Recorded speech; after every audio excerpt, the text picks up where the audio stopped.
Hey everybody, it is a time for another Real Talk segment, and I'm really excited for today's Real Talk.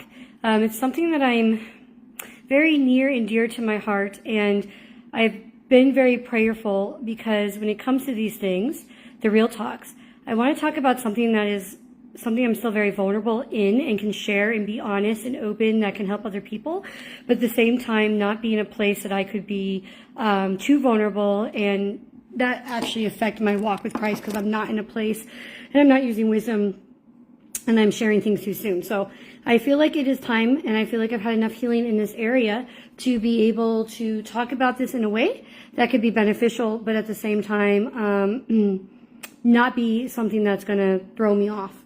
And so it is the waiting period. When I was 17, I had a prophet come to me for the first time and tell me that God had a promise for my life. And at the time, I was 17, and at that time, I was really into drugs and drinking and just not really living a good lifestyle. I was going to church, but I wasn't living, like, really surrendered to Christ.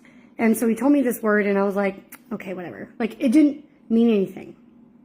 However, from the time I was 17 until the time I was 30, this word kept coming to me through different prophets throughout the year.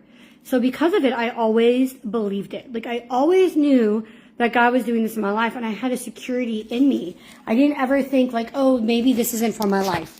Like, this is what God has prophesied in my life over and over and over again, and the evidence is there. And so I started about 12 years ago really pressing into that, reading books, preparing, praying, just really believing this word that God gave me. And my heart was really open and excited for what God was going to do. And then about 3 years ago, it seemed like it was all going to come to pass. And there was a lot of faith in that. I had just started a prophetic journal, and God told me that he was going to introduce and bring in the promise and start to unveil that. And by the end of the year, it seemed like he was. And I just was not in a place. I just didn't have maturity that I could really receive it with the heart that I wanted to. And I was praying, and I was involving some prayer partners. And I had prayed that if it wasn't for me right this second, like if I still had some growing to do, if there's some healing that needed to happen, that God would do that, and that I didn't want to destroy the promise he had for me. And sure enough, it was not my choice, but that seemed to fall apart. And God kept saying, like, I'm not taking the promise, and I'm actually not everything is still going to happen. But there is a time frame. There is some healing. There's some things that I really need you to go through for that to be released to you. And that is where I started writing beautifully. That's where I started writing into his glorious light, right? And I was in a really bad place, guys, because I did not want to wait. And I felt like I'd already been waiting for like 12 years, right? Like, I've already been waiting. Like, why am I going into another waiting period when I've been waiting? And I just really struggled with it. And people would tell me like, oh, waiting periods are so good and God's doing a lot in this. And I didn't argue that. Like, I could see the fruit. Like, it's not like I didn't believe that God wasn't going to do what he said he was going to do, or it's not that I believed that it wasn't good. But it didn't help me with the pain that I was feeling in the waiting period. In that waiting period, I said I wasn't going to wait for more than 3 months, turned into 6 months, which turned into a year, which turned into a year and a half, which turned into 2 years, which turned into 3 years, which is still going. And I didn't think I was going to make it 3 months. And I really was mad. I was really angry. And I didn't understand. I thought God was being cruel. Like, I'm just being open and honest with you guys. Why are you making me wait so long? Why does other people get to do these things and they're not even praying like I am, or fasting like I am, or doing these things, or they're not even doing it in a godly way, God? And yet you're fulfilling these desires of their heart, and I'm over here still waiting and struggling. And I see your fruit, and I see that it's good. But right now I'm hurting. Right now, I'm trying to see if you are good, if you are really a God that keeps his promises.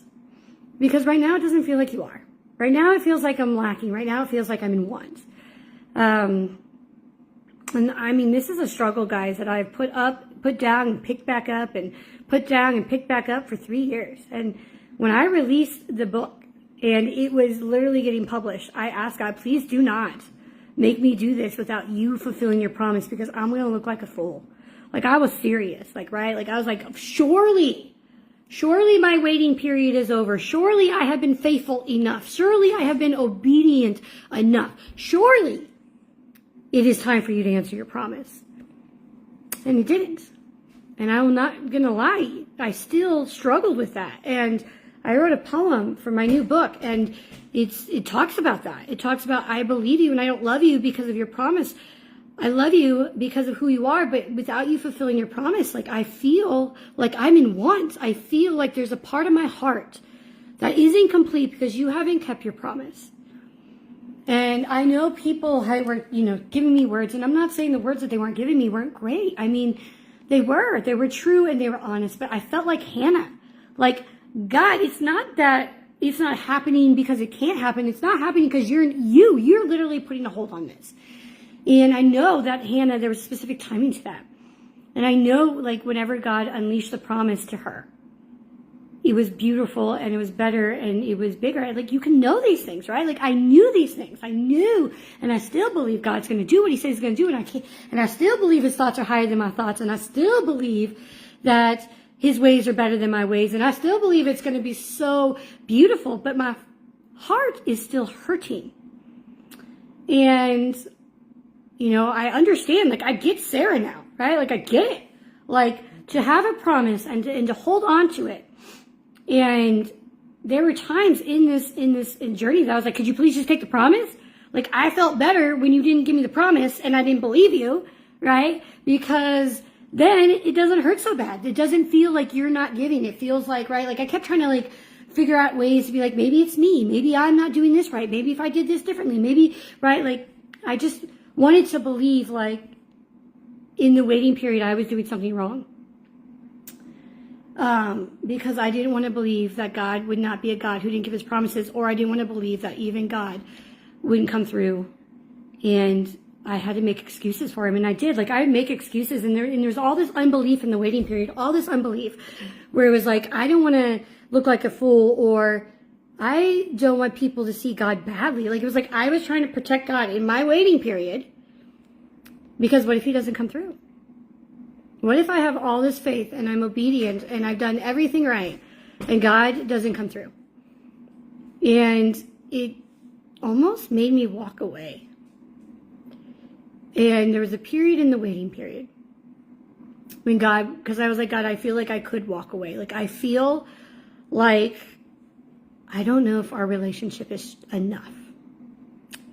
And in this moment, he asked me to surrender the promise back over to him. See, people kept trying to get me to surrender the promise over back to God all these years, because a lot of them would walk with me in the beginning, but then they're like, oh, dude, it's been too much time. It's been too much time. And I kept going, like, I can't biblically, like, Noah, Abraham, Sarah, Joseph, like, don't talk to me about time, because if they would have given up on their promise before the time, then we wouldn't have the chapter of faith. They also had to go through a waiting period. They also had to see who God was. They also made a lot of mistakes, and they also struggled with questioning God in these periods. See, they're the perfect example of that. We see that in their stories. And that didn't mean that God didn't fulfill the promise, even when they were not 100% faithful, even when they sinned. Like, even when they tried to make the promise come around in their own time and way, it wasn't enough for God to take away that promise. And so it didn't change their waiting period, though, either. Sarah going and having Abraham have a son through somebody else didn't change the waiting. It didn't make God, it didn't push his hand, it didn't manipulate him into giving them their son any quicker. And I'm going to be real talk with you, like real talk with you right now. I really struggled with suicide for the first 2 years in this waiting period. And I tried to manipulate God's hand by telling him if he didn't do what he said he was going to do, then I was going to hurt his daughter, because that was the only hand that I had. And it was a hard truth to face, but it was the truth. And because waiting periods are hard, guys. And so I had really good, godly people who stood with me in the beginning and then left because they said, well, it's been too much time. 3 years is just too long. And you don't think I wasn't telling that to God myself? Like, I wasn't saying to God, like, dude, it's been 3 years. I've been faithful. I've been obedient. I've done everything you said, but yet it's still not here. What more can I do? So we came to a point about 6 months ago, maybe 7 months ago, where God says, it's time for you to surrender your promise back to me. And it was really hard because I had just fasted and I had just stormed the gates and I was like, I believe you. I believe you. I had unbelief for 2 years and I believed and I believed. And then God said, you need to surrender to me. I was crushed, but I did it. And in that time of surrendering back the promise to God, I realized that I was not just following God because of the promise, because he made me a promise. I was following him because I loved him. Because where else would I go? Because in the waiting period, I become so desperate for him that I literally spent time with him. I prayed and I ended up having a relationship with him. I ended up having these, what I call God dates, where I would just sit with him and talk and pretend like he was there with me, to make it as real as possible, to have a relationship with him, not to just be a God that sits up in the sky that condemns and judges or gives or does what I want and can be manipulated. No, this was a God that was very real to me, because in 2.5 years, I was so desperate because I did believe in his promise, because I did pray about if I was still on assignment, because I had been beat up and bruised and thrown out and spit up, and there was still a God who met me and loved me. And even when I was angry and mad, even when I sinned, when I tried to do things my own way, he was just always there. He was always present. He was always real. It was this waiting period when I surrendered my control, my manipulation, because I couldn't make it through the waiting period if he wasn't there with me, if he wasn't walking with me. And it was in the waiting period that I started to see the fruit develop in me. It wasn't about the time. It wasn't about how I felt. I kept praying. I kept surrendering. I did do those things. I did go to advisors. I went to pastors. I constantly stayed in check. But my fruit had remained fruitful this entire 3 years. And I definitely have seen him work, because in these 3 years, look what he's done. If I am following the wrong thing, if I'm being disobedient, if I'm sinning, if I'm listening to the enemy, then why has God created a book? Why has God created a ministry out of this? I literally had a friend come to me ready to give up on her, on her own, like, promise and what she was going through. And God let me speak of this story of how he's turned me into the perfect helpmate, how I've unconditionally loved, how I have pushed through and persevered. I've learned how to have fun with God, how I learned not to be people's enemies just because they're not doing what I think they should do. And it literally helped them get back on track. So if I'm in the waiting period and I'm sinning and I'm being crazy, and just because it hasn't happened in the 3 years, or just because it hasn't happened in the time frame I want, then why is God using it to be fruitful? It says you can tell who his followers are by his fruit. I don't think you can judge time. And I don't think you can judge it by the way that it's expected to look from our human mind, from our human nature. Because God's thoughts are not our thoughts, and his ways are not our ways. And if there is one hill that I have died on in the last 2-3 years, if not my whole life, is expecting God to do things the way I think they should look. And what I've been is brokenhearted, because I've broken my own heart, because I do not understand God's ways and his thoughts. But I do expect him to be good. And I do expect him to keep his promises. And I do expect him to do and fulfill the things that he says he's going to do. I just can't demand it in my time and my own way. And so I don't know how long I'm going to be in the waiting period. And I can't tell you how it's going to end. I can tell you that a few days ago when I was talking to him, he told me during the waiting period that I've stopped living. And I said, what are you talking about? Like, I have a book. I have a ministry. Like, I don't know what you're talking about. I'm still living. But he told me that I had started to stop having joy and stop celebrating, because it was almost like I'm waiting for his promise to come through to have fun and to live my life and have relationship. And he was going, wait a minute, this is not how it works. You're waiting on my promise, but you're doing so with excitement. You're doing so with anticipation. I think Sarah's story would have been a lot different if she would have just believed God and she would have just waited and known that it was coming through and continued living her life, not sitting there going win, win, win, win, win, win, win, right? Okay, God's doing this. Now, I also understand how she feels. I'm not sitting here telling you guys that this has come any easier for me. That this isn't like I don't have days where I still hurt or I still question. But the truth of it is I still have to believe because I've seen God do too much. And in this waiting period, I've grown too much. And there's something beautiful about it. There's a part of me that goes, I don't want it to end because waiting on him has been the most beautiful thing I've ever done. Not trying to control things or do things in my own time, but praying and waiting. I have seen so many miracles. I have seen God do things that I could have never imagined.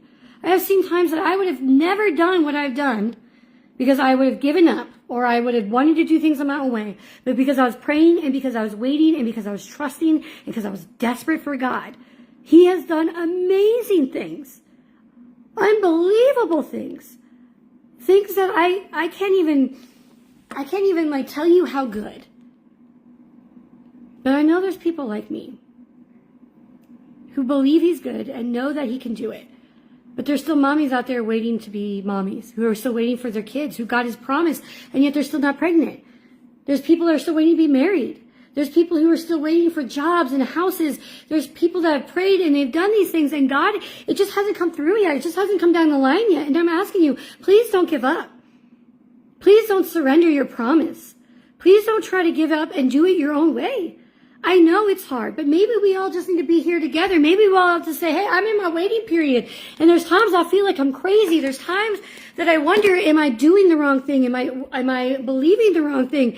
But no, the truth of it is we just need each other. We just need to say, keep going. Keep fighting. If your circumstances are getting worse and more crazy, then that just means God is ready to make a miracle. It's like the perfect storm for God's miracle to come through and say, if you are waiting and desperate on God, where else would you go? Where else would you go? Because God is the only answer. Like there's nothing else that I know other than him.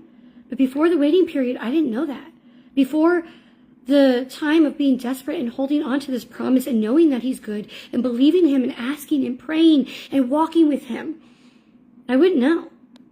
And so the only thing I can say, the only thing I can do, only thing I can say to help you guys through this waiting period is to walk through it with you. And so I'm just going to pray this prayer with you guys. And if you feel led to pray it, pray. And please comment below, guys. I know I'm not the only one that can feel this way. And I do want this to be a community. And I do want to be here to pray for you guys. And I just kind of want to know that I'm not alone. I want to know that I'm not the only one sitting here and struggling with this. So anyway, let me pray for you guys. Heavenly Father, I just lift everybody up that hears this or is going to hear this or is with me right now, who's waiting on their circumstances to change, who feel like they've been given a promise or have had a vision of what their life should look like, but it just hasn't turned out that way. But they trust you and they want to walk with you. I pray that you give them the strength, God. I pray that they're not alone. I pray that they know that there's other people who are waiting too. There's other people who are desperate for you to do the things that you said. There's other people who have been waiting for years, who have been praying, who have been obedient, who have been walking with you and following you and have been doing these things, who are still waiting for your promises to come to pass. I pray that they have enough strength to walk through it with you, that they don't give up. I pray that they know that they're not alone and I'm right here with them, holding their hand and saying, let's do this together. I pray that they know that they're beautiful and they are special and they are worthy. I pray that they know that there is a God out there who will always keep his promises and that the waiting is beautiful, that there's so much good in the waiting. There's so much time to be spent and to adore and to just walk with you. God, we just know that you're good. So we step out in our emotions and our feelings and our doubt and our unbelief. And we say, even if we feel these things, we will walk forward in you, knowing that you will do it and that we will do it as a community together and we love each other and that we will pray for each other and that you are a good God. I can't wait to hear you guys' stories. I can't wait to hear the things that God is doing in your lives. I know that waiting is hard, but I also know that there's some beautiful things in it. And We have a choice on how we decide to wait. We can wait being miserable and demanding our own way and telling God he's being unfair.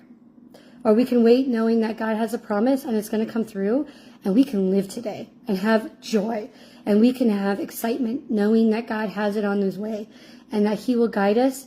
And if we stay in his presence, if we stay with him, that he will literally walk us to it. And that a narrow pathway is hard to follow, but it is to the right place. So I love you guys, and I hope this was helpful. Please communicate. Tell me how you guys are feeling, because I can't be the only one who feels alone in this waiting period, but knows that God is good and he's going to come through. Hope to talk to you guys soon, and I will see you tomorrow for our last decree and declare for 1 Corinthians 13.